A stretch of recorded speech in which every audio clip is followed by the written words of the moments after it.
comisión de arbitraje médico? Vamos a hablar brevemente de las funciones y atribuciones que tenemos como comisión, ¿no? Nosotros, la Comisión de Arbitraje Médico, pues estamos para contribuir a tutelar el derecho a la protección a la salud y siempre tratando de garantizar que se den, eh, que se lleve a cabo los procesos adecuados, apegados a norma, a guías de práctica clínica en cada prestación que se dé en los servicios de salud en el Estado. Tenemos por objeto contribuir de una forma amigable, es decir, por medio de la conciliación, a aquellos sucesos o conflictos que se presentaran por parte de los usuarios de estos servicios de salud y los prestadores. También queremos dejar muy en claro que nosotros somos un método de justicia alternativa y pues esta es como una herramienta para la solución de conflictos que forma parte del nuevo sistema de justicia penal que ya nuestra compañera la licenciada Nancy indagará más en el tema. Pero pues esto pues permanece el propósito de lograr un acuerdo entre ambas partes donde se lleve a cabo con voluntad y la cooperación y principalmente con el diálogo. Es así que pues sabemos que un prestador de servicios de salud va a ser cualquier institución o profesional de la salud, ya sea técnico, auxiliar, en cualquiera de las disciplinas de la salud. Esto es muy importante hacer una definición, por así decirlo, precisa, porque se tiene el error o el desconocimiento de que esto únicamente implica a nosotros los médicos.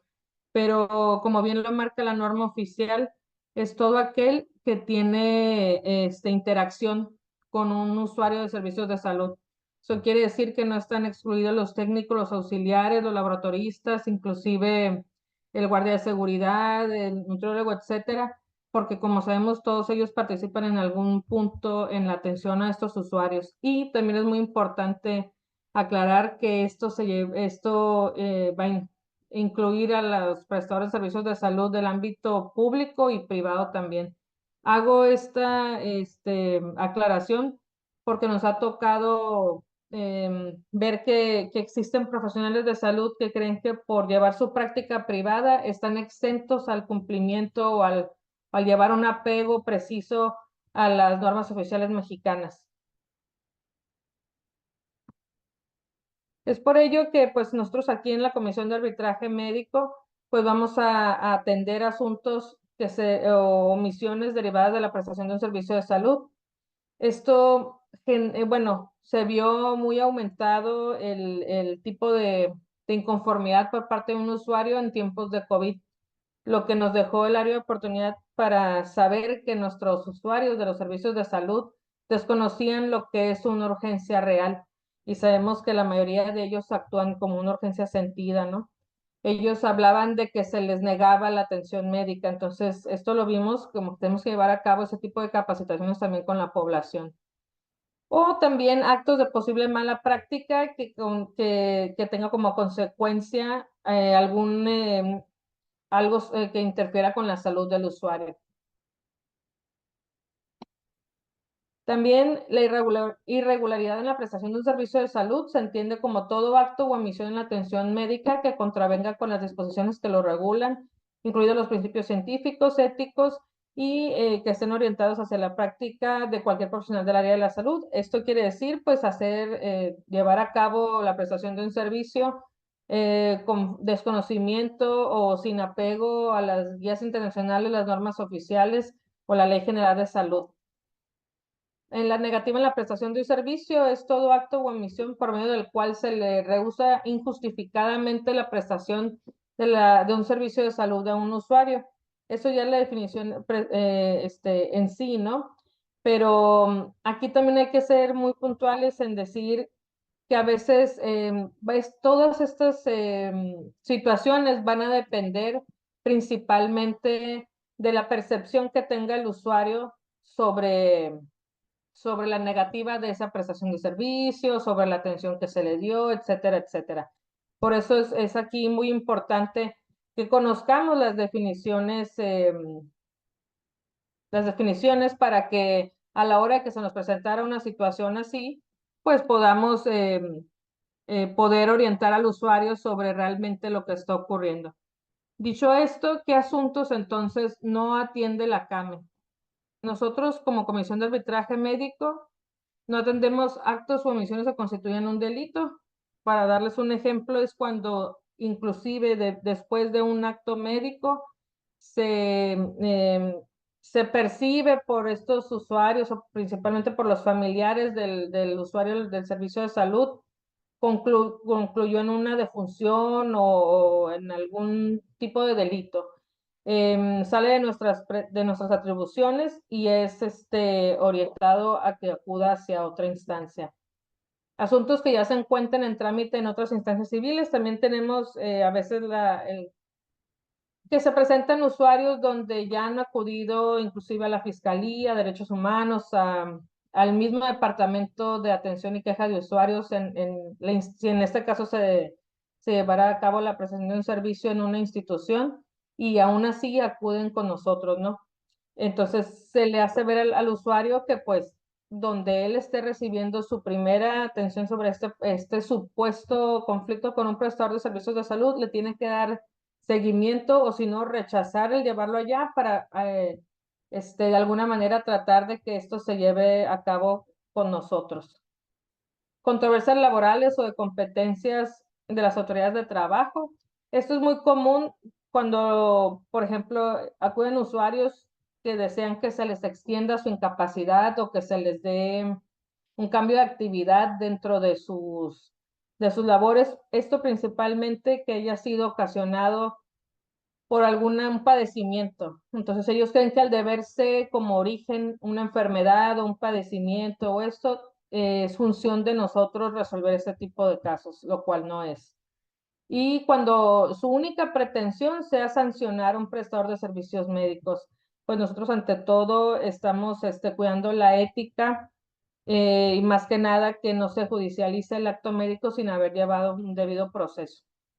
También cuando los usuarios pretendan poner una queja sobre hechos que ya transcurrieron hace más de 5 años, como sabemos, la norma oficial mexicana nos da un tiempo máximo de 5 años de la última intervención que tuvo ese usuario para que se pueda requerir en cierto momento un resumen clínico, un expediente o que se le adjudique a ese médico o a ese prestador de servicios de salud alguna responsabilidad sobre un acto. Entonces, nosotros tenemos como funciones orientar, que esto lo puede hacer nuestros compañeros que son analistas orientadores, ya sea por nuestra página de internet, por un correo, por una llamada, o inclusive cuando participamos en ferias de la salud. Una asesoría, que esto ya es algo más especializado, lo hacemos los médicos o lo hace, por ejemplo, un odontólogo. Y las gestiones que son realmente, ustedes como médicos familiares, son lo que más tenemos que ver nosotros porque estas generalmente las hacemos con instituciones y en este caso pues sería con IMSS, que es una gestión, es como una recomendación porque sabemos que al ustedes ser el Instituto Mexicano de Seguro Social están a la par al igual que nosotros la comisión, entonces nosotros únicamente haríamos un tipo de recomendación sobre un hecho, pero también se trata de que trabajemos en conjunto para que se le solucione algún problema que tuviera el usuario con la prestación de un servicio en IMSS, ¿no?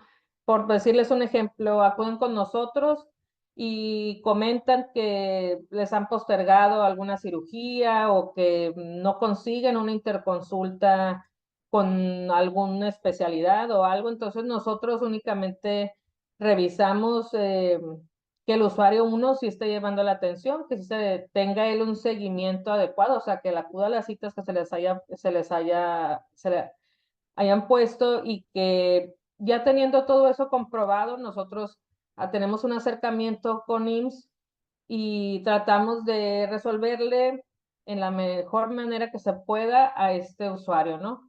Esto principalmente para tratar de que el usuario reciba una atención en su problema de salud y también para que a veces entendemos que son demasiados los casos y que el usuario tiene desconocimiento de cómo resolverlo directamente en el Departamento de Atención a Derechohabientes que tiene IMSS.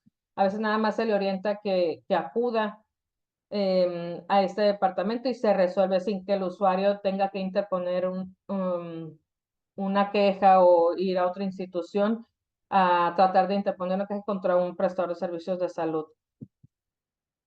Entonces, dentro de nuestras atribuciones, nosotros hacemos convenios con instituciones y organismos, ya sean instituciones públicas o privadas, para realizar acciones de coordinación, precisamente como lo que estamos haciendo ahorita, tratar de capacitar al personal de salud.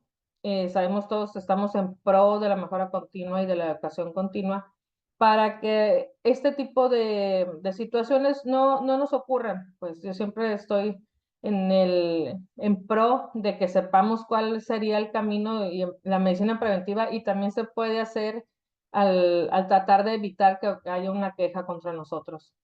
Eso es generalidades de quiénes somos la Comisión de Arbitraje Médico. Eso es para que nos conozcan. No sé si alguno de ustedes ya había estado en una de las anteriores charlas que habíamos podido tener con ustedes. Y sin más preámbulo, pues vamos a entrar de lleno al tema de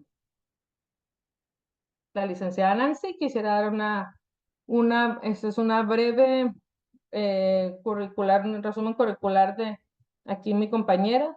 Pues ella es licenciada en Derecho por la Universidad Autónoma de Baja California. Fue alumna de la especialidad de Derecho Laboral por UABC, abogada postulante en las materias de Derecho Civil, Mercantil, Familiar, Administrativo y Laboral, y ha fungido como docente en la Escuela de Derecho en el campus Mexicali de UABC, y es asesora jurídica externa de la Comisión de Arbitraje Médico desde el 2017.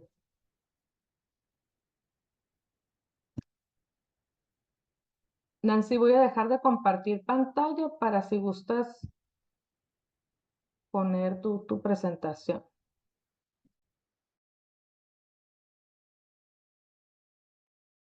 ¿Listo? Me dices si puedes compartir.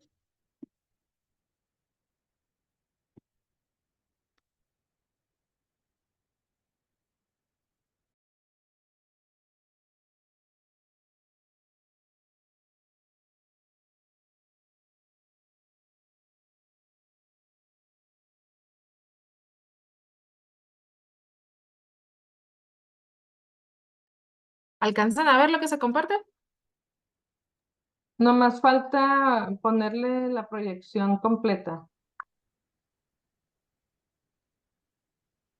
Ahí, gracias. ¿Va?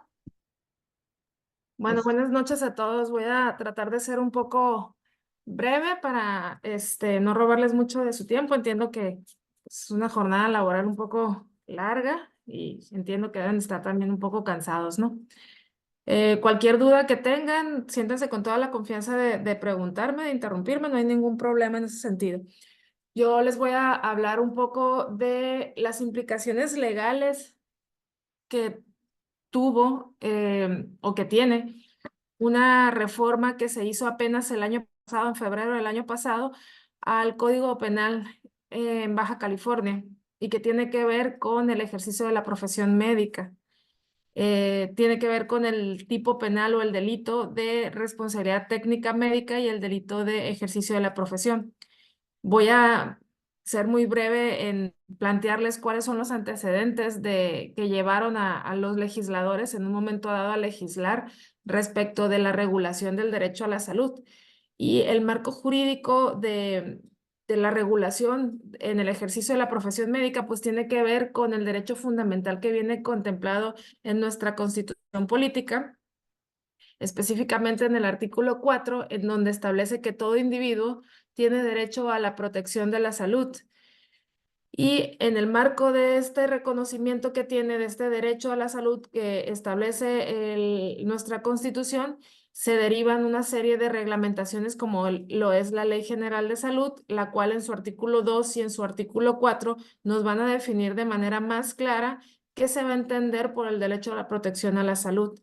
Y en términos muy generales, cuando hablamos de derecho a la protección a la salud, hablamos de básicamente tiene que tener dos elementos, la prestación de un servicio de salud, que es el que se efectúe a través de un profesional, y que este ejercicio de la profesión o esta prestación de este servicio de salud se haga en condiciones de respeto y dignidad, ¿no? Entonces, me voy a ir en términos muy generales y les voy a hablar de la responsabilidad, que en términos jurídicos se refiere a la obligación que tiene una persona de responder frente a una cosa o frente a alguna persona. Ustedes como doctores, pues evidentemente por las acciones o las actividades que ustedes llevan a cabo, al igual que cualquier abogado o al igual que cualquier profesionista, un arquitecto, un doctor, un dentista, un abogado, incluso un maestro, tiene la obligación de responder con respecto a las actividades que en ejercicio de esa profesión lleva a cabo, ¿no? Si llega a causar algún daño, algún perjuicio, ese profesional tiene la obligación de responder respecto de ese perjuicio o ese daño que hubiese ocasionado en el ejercicio de esa profesión o en el ejercicio de la aplicación de esos conocimientos específicos o técnicos o especializados que tenga ese profesionista. En términos generales, la responsabilidad se puede dividir en tres tipos, perdón. Es la responsabilidad civil, la responsabilidad administrativa y la responsabilidad penal. Para efectos de la reforma que tuvo lugar el pasado mes de febrero del año pasado, la que nos interesa analizar en este momento es la responsabilidad penal. Sin embargo, de manera muy somera, les voy a comentar que cuando hablamos de responsabilidad civil, hablamos de la obligación que tienen ustedes como profesionistas médicos de responder a algún daño o perjuicio que se haya causado con motivo de la negligencia, con motivo de la impericia o con motivo de la imprudencia, con la que se hubiese actuado en el desempeño de dicha actividad, obviamente siempre que estos elementos o estas agraviantes, negligencia, impericia e imprudencia, sean debidamente acreditadas o debidamente demostradas, ya sea dentro de un procedimiento en donde se les esté endilgando una responsabilidad civil o ya sea dentro de un procedimiento en donde se les esté endilgando una responsabilidad de carácter penal o administrativa, ¿no? Pero bueno, les decía yo que para efecto de distinguir una responsabilidad civil de una responsabilidad penal o de una responsabilidad administrativa, lo que nos va a ayudar a distinguir una de otra es el fin último que persigue cada una de estas responsabilidades. Cuando hablamos de una responsabilidad civil, estamos hablando de aquella consecuencia que se le quiere hacer pagar al profesional de la salud, en este caso en particular o en específico, y que consiste en el pago de una indemnización. Y cuando hablo de una indemnización, hablo de una contraprestación de carácter meramente económico. No hay reparación del daño, no hay manera de que esa indemnización se pueda retribuir mediante la práctica de otra intervención quirúrgica o de alguna otra operación o de algún un tratamiento. No, cuando estamos hablando de responsabilidad civil, estamos hablando de una cuestión mediamente pecuniaria, mediamente económica, en donde yo, profesional de la salud, ya sea por un arreglo, una conciliación, una mediación que lleve a cabo con el paciente, me comprometo o me obligo a pagar las consecuencias de mi indebido actuar a través de la entrega de una cantidad económica. Una cantidad económica que la mayor de las veces se va a determinar en base a lo que establece la Ley Federal del Trabajo, en donde me va a establecer de manera medianamente clara el valor que en un momento dado pudiera tener pues cada parte del cuerpo, por decirlo de alguna manera, ¿no?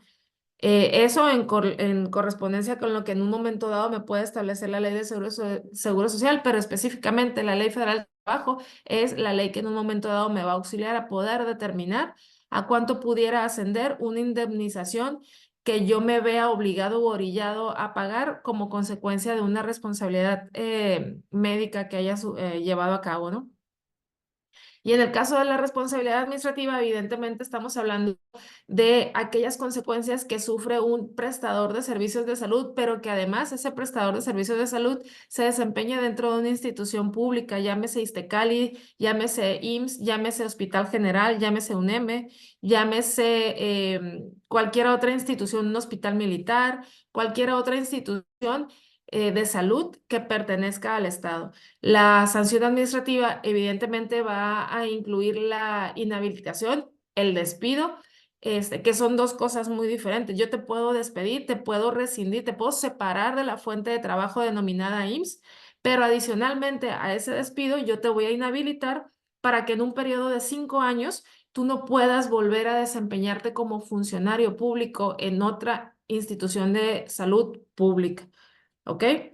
Esta parte de la inhabilitación, ahora que se viene la reforma al Código Penal de Baja California, que justamente es el motivo de la plática, es retomada por el legislador local y este periodo de 5 años que establece las sanciones administrativas son de profesionistas en la comisión de un delito en el ejercicio de de su profesión. ¿Hasta aquí alguna duda que tengan? Bueno, ok, seguimos adelante entonces. Entonces, cuando hablamos de responsabilidad penal, ujú, vamos a hablar de entender yo cuándo penal o de cargo. En ese sentido, el Código de Baja California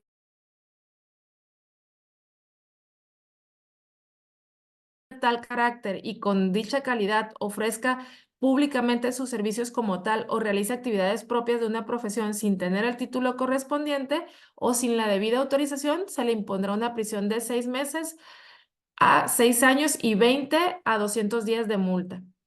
Hasta antes de la reforma de febrero del año,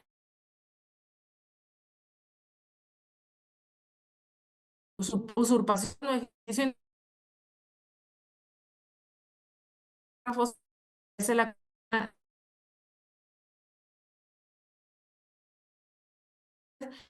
un tercer párrafo con las mismas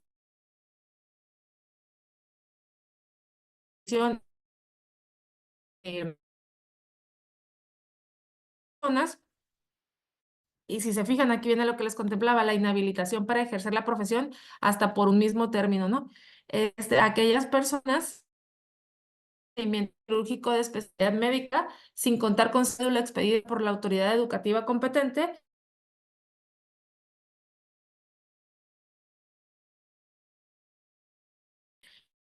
La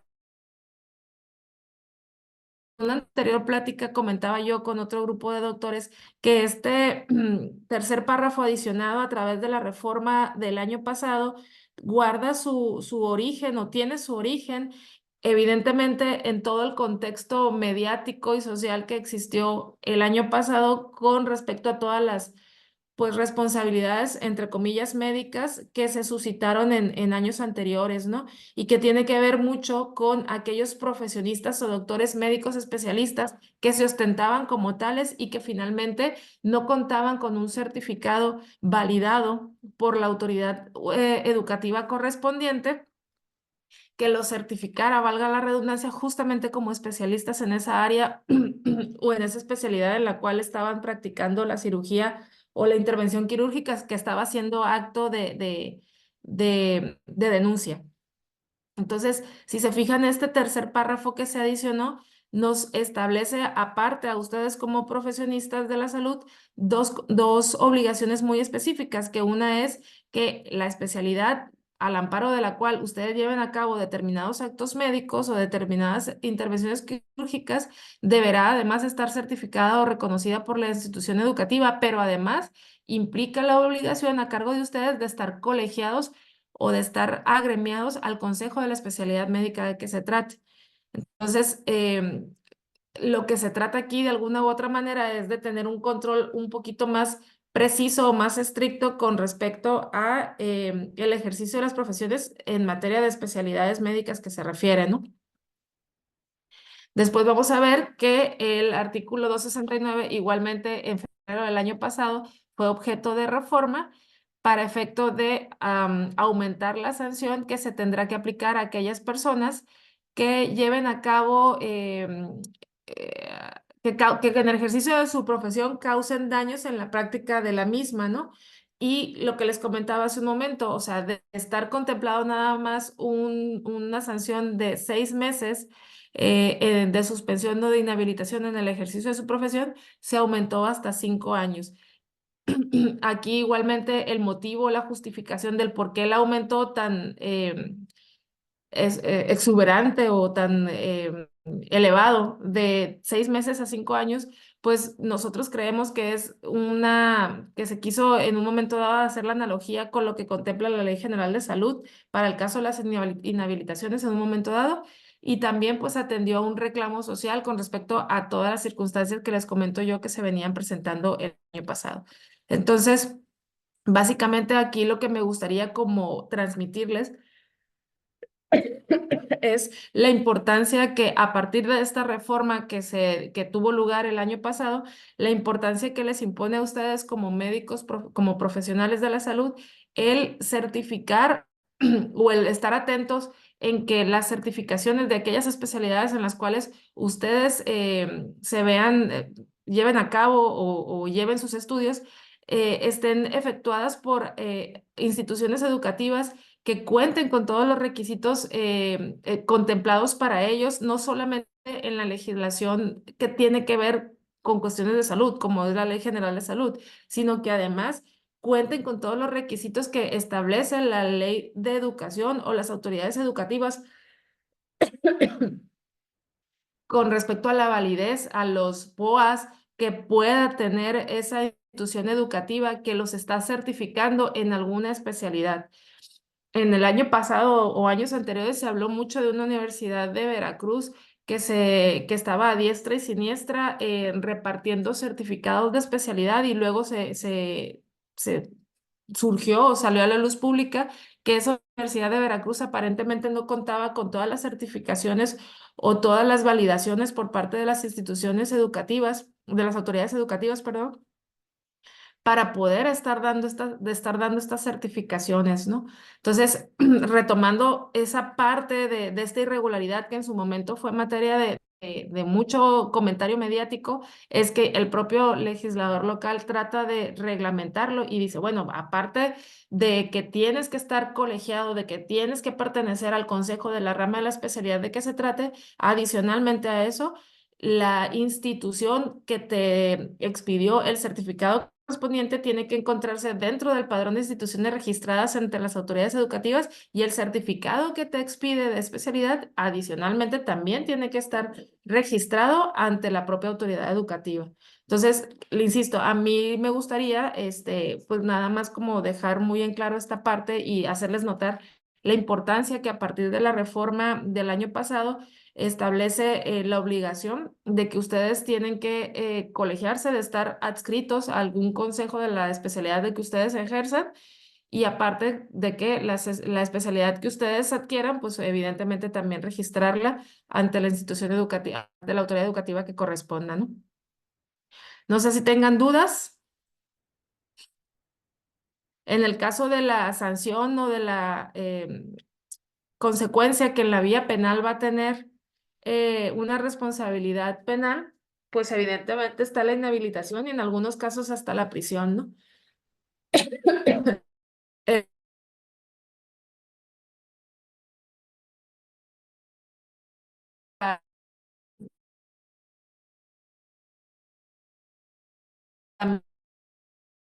la indemnización. La ley penal no está eliminado o no excluye la posibilidad del pago de una indemnización como sí lo hace la vía civil. La vía civil únicamente va a hablar de una indemnización. En la vía civil no es posible hablar de una inhabilitación, ni tampoco de una privación de la libertad, ni tampoco de una reparación del daño, como si en un momento dado pudieras todos estos elementos contemplarlo en la vía penal, ¿no? Una indemnización, una privación de la libertad y una inhabilitación. Bueno, de mi parte sería todo. No sé si tengan alguna duda al respecto.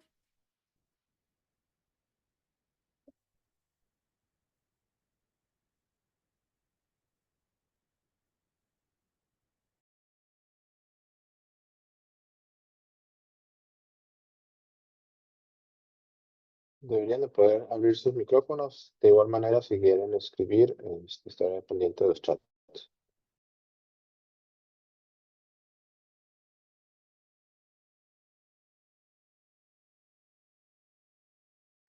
Yo nada más adicional a lo que la licenciada ya nos compartió, quisiera comentar el por qué es que estamos dando este tipo de temas, ¿no? Es porque, como bien se comentó, ha habido casos aquí, principalmente en la ciudad de Tijuana, donde se han realizado un tipo de intervenciones del tipo estético y que han ocasionado, la verdad, que se volvieran noticias a nivel nacional, inclusive internacional, principalmente porque ha sido con usuarios de esos servicios que son extranjeros.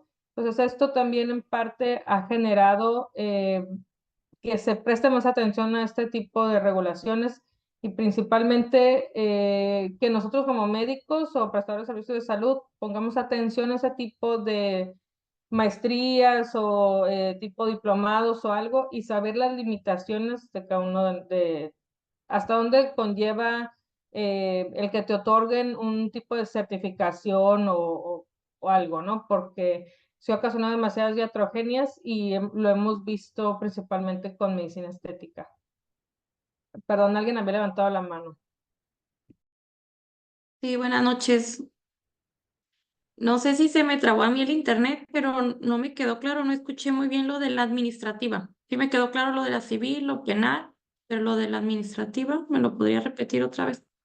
Sí, claro. Les comentaba yo que la responsabilidad administrativa básicamente se refiere o encaminada a aquellos prestadores de servicios de salud que se encuentran adscritos a alguna institución de salud pública, como puede ser un ISTECALI, como puede ser un ISSSTE, un IMSS, un hospital general, cualquier otra institución que de alguna u otra manera dependa del Estado, ¿no?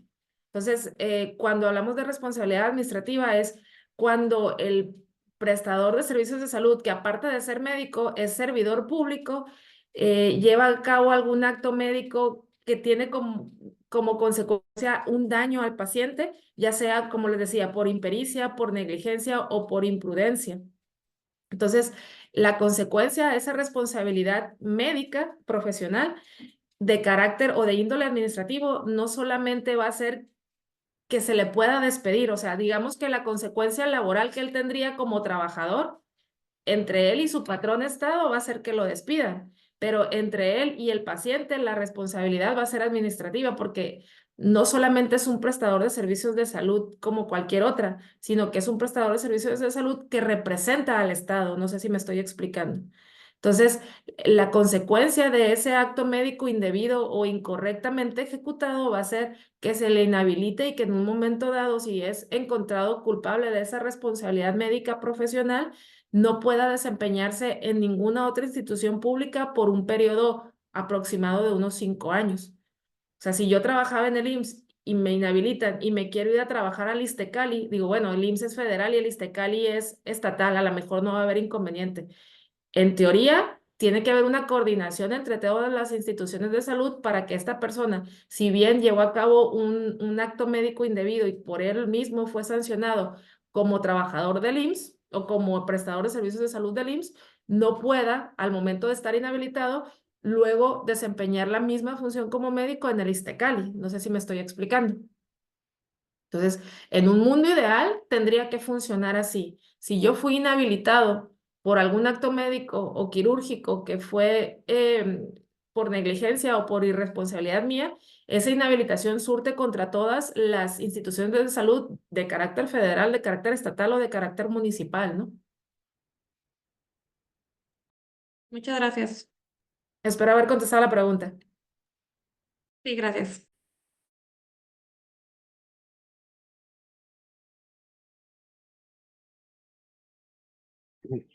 Muchas gracias, licenciada. El tema lo dices bien concreto, bien recalcando los puntos más importantes. Creo que nos quedó claro, pues a la mayoría. Y teníamos una duda sobre si era como obligatorio estar colegiado o no. Y pues ya lo recalcaste, es que a partir de esta nueva reforma, ¿no? Ya se hizo obligatorio.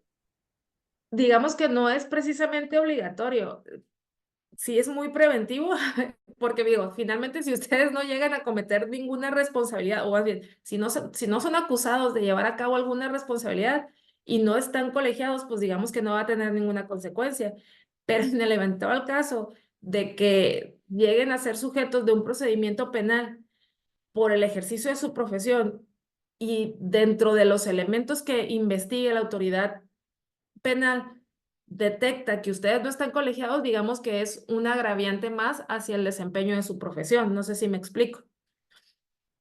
Entonces, a diferencia, yo en alguna otra plática les comentaba, a diferencia de ustedes, doctores, a nosotros abogados, por ejemplo, no se nos exige todavía el tener que estar colegiados. Sin embargo, siendo estrictamente legalistas, la verdad es que también nosotros, por el tipo de valores, vamos a decirlo así, una propiedad, una vida, que también nosotros manejamos, tendría que ser objeto de colegiación nuestra profesión. Sin embargo, quienes últimamente o en últimos tiempos han estado más en el ojo del huracán por el ejercicio de su profesión son justamente ustedes, y eso mismo motivó a que se hiciera esta modificación en nuestra legislación local.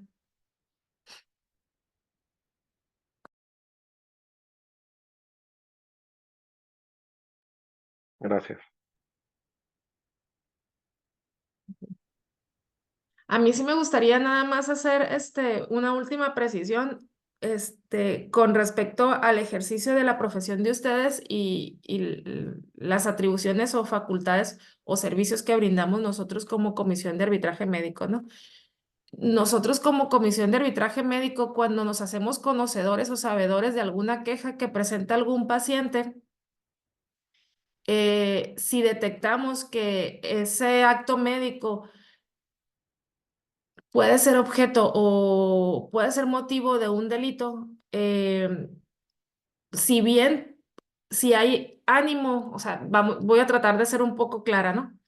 Vamos a suponer que efectivamente el acto médico que está reclamando el quejoso o el usuario paciente puede ser motivo de una denuncia, porque efectivamente sí hay negligencia o sí hubo impericia por parte del doctor. Sin embargo, la intención del paciente no es el que se le inhabilite ni el que se le prive de la libertad al doctor. Simple y sencillamente lo único que quiere el paciente es que se le indemnice o se le lleve a cabo la reposición de todos aquellos gastos que él hubiese efectuado con motivo de ese acto médico. Es decir, a mí me operaron y vamos a suponer un tema que estuvo muy en boga hace algunos días.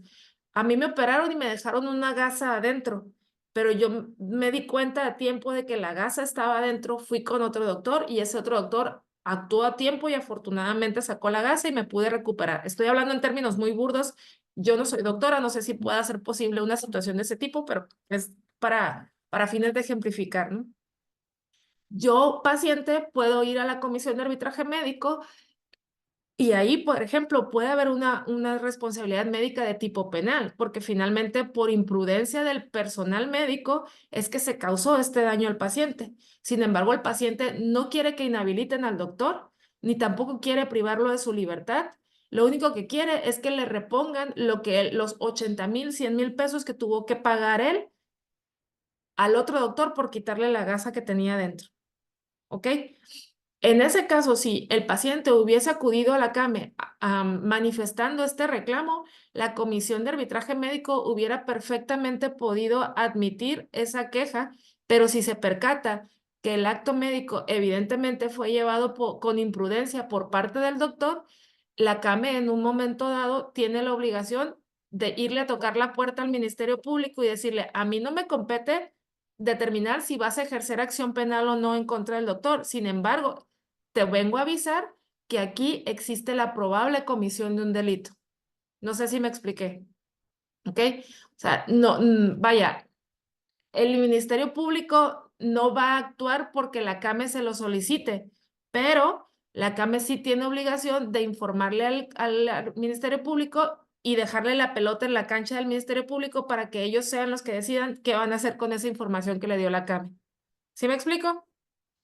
Entonces, si si el paciente, al contrario, se hubiese presentado a la CAME y hubiera dicho, no, a mí me interesa que al doctor lo inhabiliten y al doctor lo priven de la libertad o lo metan a prisión, entonces la CAME tendría que haber dicho, no, yo no puedo, yo lo único que puedo es en un momento dado sentarte a la mesa a negociar con el doctor o a conciliar con el doctor si tú lo que quieres es que el doctor te reponga los gastos que tú efectuaste para la reparación del daño que él ocasionó, aunque no es una reparación del daño, pues, o sea, es una indemnización o una reposición de gastos, pues, pero la CAME es lo único que pudiera hacer.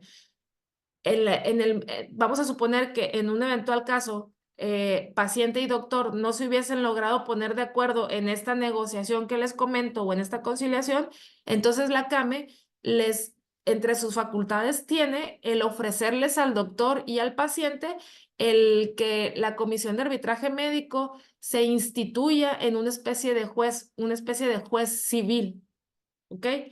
Ustedes no lograron un entendimiento, ni doctor ni paciente quieren dar su brazo a torcer. El doctor le dice que le da 40,000 y el paciente quiere 180,000 pesos.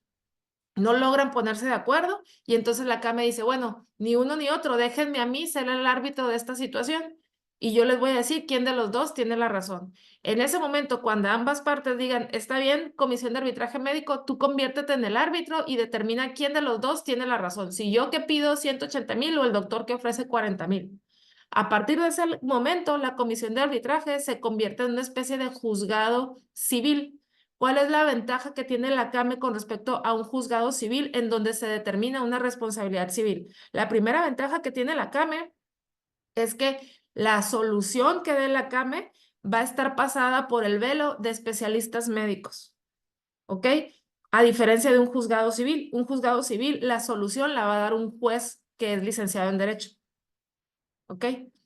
En el caso de la CAME no, la va a dar un consejo multidisciplinario conformado por doctores de muchas disciplinas, un cirujano dentista, un psiquiatra, una enfermera, un doctor, un licenciado en Derecho, una trabajadora social, perdón, Gaby, ¿me ayudas? ¿Qué más está en el consejo? Se me fue de momento. Sí, Una, también una contamos con diferentes psicóloga. especialistas en el área médica. Por ejemplo, tenemos cirujanos, pediatras, no sé, de las Ajá. especialidades de Entonces, medicina más importantes, pero por eso comentamos que es multidisciplinario, pues. la solución que la CAME les dé a este conflicto que ustedes, doctores, van a tener con el paciente, no se los va a estar dando un licenciado en Derecho que no sabe la P por lo redondo, la O por lo redondo con respecto a la medicina. Esa es una. Y dos, es que la solución que les dé la Comisión de Arbitraje Médico, les decía yo, va a estar votada, aprobada y discutida por un grupo multidisciplinario. En un juzgado civil, la solución que les dé el juez va a ser unipersonal. Es una solución que les va a dar una sola persona que es licenciado en Derecho y que no sabe, o sea, se podrá auxiliar de peritos, de doctores, sin embargo, la decisión, la determinación al final va a recaer en una sola persona. El razonamiento que llegue o a la conclusión a la que llegue ese juez va a ser de una sola persona, a diferencia del arbitraje o de la solución que les puede ofrecer en un momento dado la comisión a ustedes, doctores, o al paciente con respecto a si fue correctamente o indebidamente ejecutado un acto médico para que haga procedente el reclamo de una cantidad económica que haga el paciente, ¿no? Espero haber sido clara con respecto a la naturaleza y alcance de los servicios que brinda la CAME y los beneficios que en un momento dado les puede representar a ustedes como doctores. Sí, nomás que me levantó una duda ahora.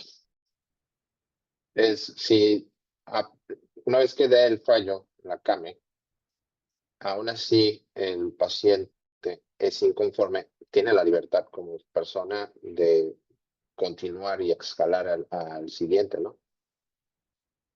Sí, claro, como en toda pelea de box o como en todo partido de fútbol va a haber un ganador y un perdedor. Igual en la solución que dé la CAME va a haber un ganador y un perdedor. Puede ser que al final la CAME llegue a una conclusión y la conclusión diga, el doctor actuó correctamente, el paciente está pues en una opinión incorrecta, ¿no? Ante esta solución, el paciente tiene, les decía yo, la comisión de arbitraje se constituye en una especie de juzgado civil. Y en esa calidad de juzgado civil, la ley establece que hay un recurso por encima de la CAME o por encima de la comisión de arbitraje al cual puede acudir el paciente. Entonces, si el paciente no está conforme con lo que la CAME concluyó, ese paciente puede acudir a una segunda instancia que se llama juicio de amparo. ¿Ok? Pero ese sí ya es ante un juzgado y el juzgado, vaya, el juzgado de amparo no va a iniciar desde cero, va a iniciar y va a analizar básicamente si el razonamiento o la solución a la cual llegó la CAME es correcta. No es que vaya a recibir otra vez las pruebas, no es que vaya otra vez a desahogar todo el procedimiento o sí, todas las constancias o vaya a recabar todas las constancias que en su momento recabó la CAME o todo el servicio que hizo la CAME, sino simple y sencillamente el juzgado de amparo va a fungir como una especie de verificador respecto de aquella solución que haya dado la Comisión de Arbitraje Médico. Sí, ya va con un antecedente. Exactamente. Aquí hay una compañera que hace una pregunta, tiene inquietud de saber si ha existido denuncias en la área de atención primaria, o principalmente son puras denuncias o quejas o atenciones en áreas quirúrgicas. Sí, aquí quisiera hacer el comentario. Sí, la verdad que sí tenemos denuncias para, por ejemplo, podemos decir medicina familiar, medicina general, inclusive que sabemos que estas forman parte de la mayoría de veces de las instituciones, de las principales instituciones que tenemos en el estado. Así que, como yo siempre les comento a los médicos que principalmente son los que son acreedores de este tipo de quejas, que ninguno de nosotros estamos exentos, ¿no? ¿Por qué se queja comúnmente alguien en un servicio de atención primaria? Principalmente por el retraso en la atención o por el trato que da el médico, o sea, se carente a percepción de los usuarios de empatía o de comunicación o de ese tipo de detalles, que como siempre hemos comentado nosotros, es lo bueno y lo malo, ¿no? Que no se quejan a lo mejor de algún tipo de iatrogenia o mal diagnóstico a su percepción, sino del trato no cordial, ¿no? Pero sí, sí tenemos quejas. A mí me ha tocado estar en los comités de quejas de ahí de la institución y muchas veces el médico familiar no recibe como tal la queja porque la mayoría son como de las que dices, doctora, como de que de citas prolongadas y hay muchas también de maltrato. A veces como médico familiar tenemos que cuidar, como vemos mucho al paciente, tenemos que cuidar lo que decimos. Y el tacto, a veces no tenemos el tacto de decirlo y sí podemos llegar a incurrir en discriminación, el cual sí está, pues puede tener consecuencias legales también. A lo mejor de responsabilidad civil, como ya lo explicó la licenciada, pero sí sería una consecuencia legal y como somos servidores públicos, sí podemos caer en, en lo administrativo, pues se me fue la palabra. Y qué bueno que nos están dando este tema porque hay muchas dudas sobre los que no conocen de este tema, sí hay muchas dudas de qué tanto puede escalar una denuncia, porque aunque sea a lo mejor, si fuéramos en la privada, fuera algo civil, dentro de la institución como servidor público tenemos muchos más lineamientos y consecuencias de un acto discriminativo, pues aunque sea sin querer, pues aunque no lo hayamos hecho con esa intención, un juez puede dictaminar que sí lo fue. Pues. Mira, doctor, aquí como yo siempre comento, la mayoría de las quejas o del disgusto de un usuario, hay que, por supuesto, primero considerar que esa percepción de este usuario. Está muy difícil que nosotros entendamos la percepción de un usuario de momento cuando se queja de nosotros mismos o de un prestador de servicios de salud, porque esto va a ser en el entendido de que él se percibió a lo mejor no bien atendido o maltratado, etcétera. Entonces, esto es un enfoque que debemos de tener a la hora que alguien presenta una queja. Muchas gracias. Sí, efectivamente ahí ya hablamos, está interesante, de las percepciones de las personas. Pueden venir en condiciones que ya nada más faltaba que les hablaras no muy bonito y se sientan. A una compañera tiene una pregunta que se me hace que sí es muy relevante porque también cada vez vemos más circunstancias donde nosotros podemos ser las víctimas en todo caso de qué se puede hacer ante la agresión de los pacientes, algunas responsabilidades para ellos y en dónde nos compete a lo mejor nosotros hacer las denuncias. Digo, lamentablemente, pues no es mucho las opciones que ustedes puedan tener, ¿no? Eh, Quizá si ustedes son servidores públicos, es decir, si trabajan dentro de una institución de salud pública, pues ir a hacer la precisión pertinente ante el superior que tengan ustedes para efecto a lo mejor de una reasignación de ustedes, ¿no? O sea, pues a mí me tocó ser médico de ella, pero definitivamente la comunicación entre médico-paciente no fluye, entonces que la institución en un momento dado haga la reasignación del doctor, ¿no? En la vía privada, pues ahora sí que lo que ustedes pudieran hacer es, no le tomo el servicio, pues, o sea, o me reservo el derecho a hacerle el servicio siempre y cuando esté justificado, ¿no?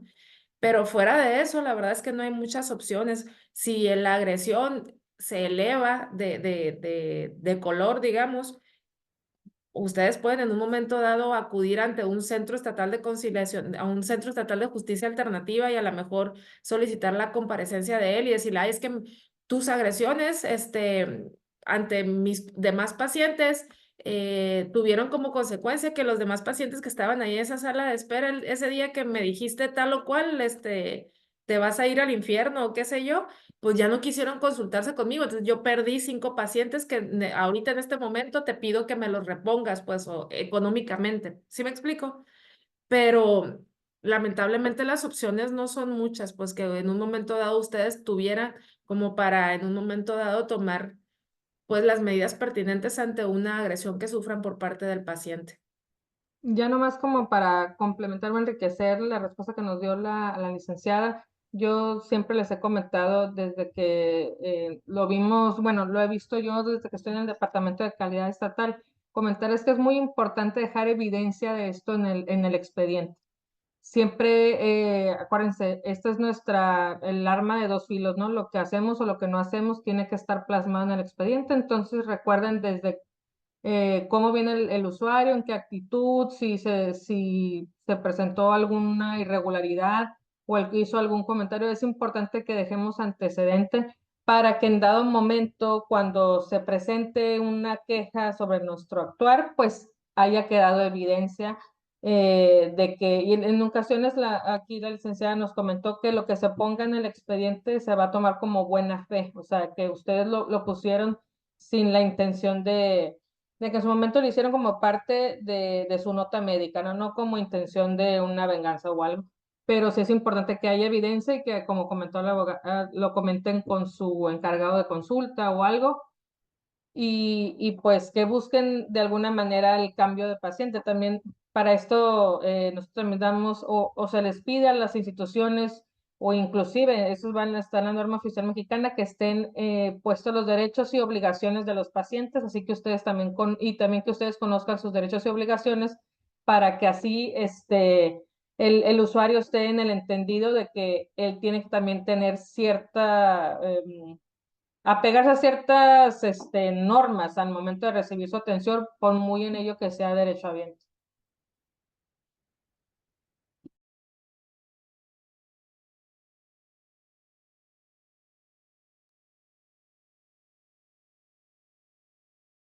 Muchas gracias. Hay la pregunta de a lo mejor de la doctora que iba encaminada de cómo los pacientes a veces ya empiezan a escalar en cuestiones de agresión. Por ejemplo, tengo conocimiento de al menos 2, 3 eventos en donde ya ha habido pues quedan en amenaza, supongo, porque no hay una lesión física a los médicos. Pero esas amenazas pueden quedar registradas ante un ministerio público, también como para que queden como antecedentes, no solamente en una nota médica. De que pueden, pueden. De que vayan a tener algún efecto, No. no, no. O sea, lo que yo les comentaba ahorita es que, pues en un momento dado pudieran acudir ante un centro de justicia alternativa y alegar en un momento dado que las agresiones que está llevando a cabo el paciente, pues están afectando la honorabilidad de ustedes como en el ejercicio de la profesión, pues, y tratar de cuantificar económicamente esa afectación a la honorabilidad. Eso es lo que en un momento dado se pudiera hacer. Ustedes pueden acudir ante el Ministerio Público y decir, oye, es que me dijo que me cuidara, que porque me iba a tomar medidas y que a lo mejor, pues tengo miedo de que saliendo de mi casa, pues a lo mejor el carro tenga una bomba, ¿no? Una cosa así. Pero no, o sea, el Ministerio Hasta que Público exista no. una evidencia de lesión. Ajá, o sea, cuando ustedes vayan al Ministerio Público y hagan eso, el Ministerio Público básicamente lo que les va a decir, pues es que necesito pruebas. Y sí es muy común que dice uno, y pues, ¿qué pruebas quieres hasta que me mate? O sea, me explico.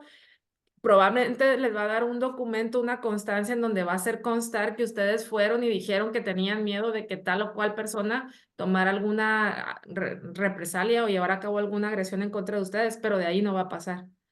¿Me explico? Por eso es que yo les comentaba lo de la parte de justicia alternativa, ¿no?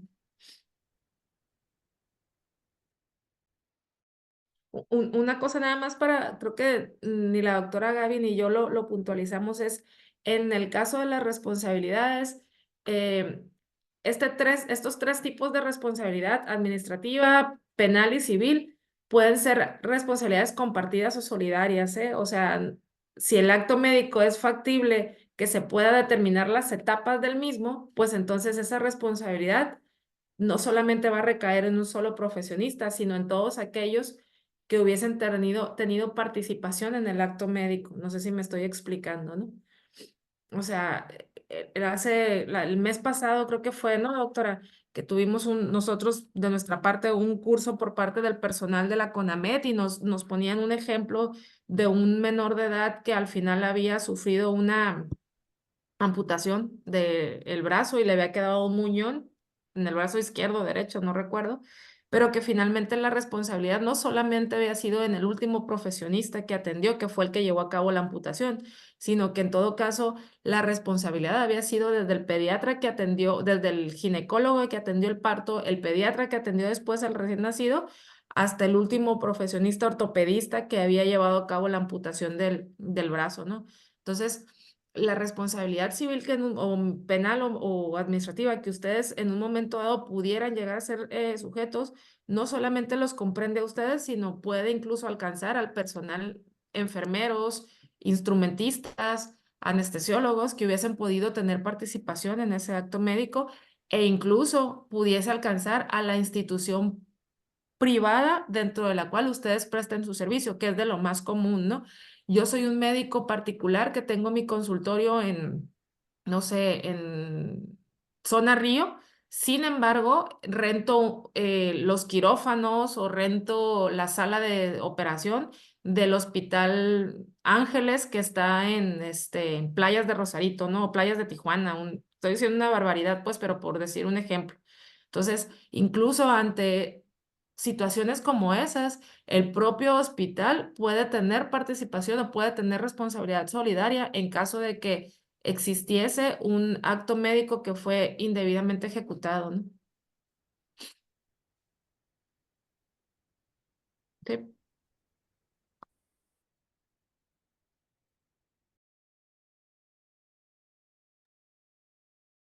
Bueno, creo que no hay ahorita más dudas o inquietudes. Les agradecemos mucho su participación. Le doy la palabra a nuestro presidente Antonio Villanueva para que nos dé las últimas palabras.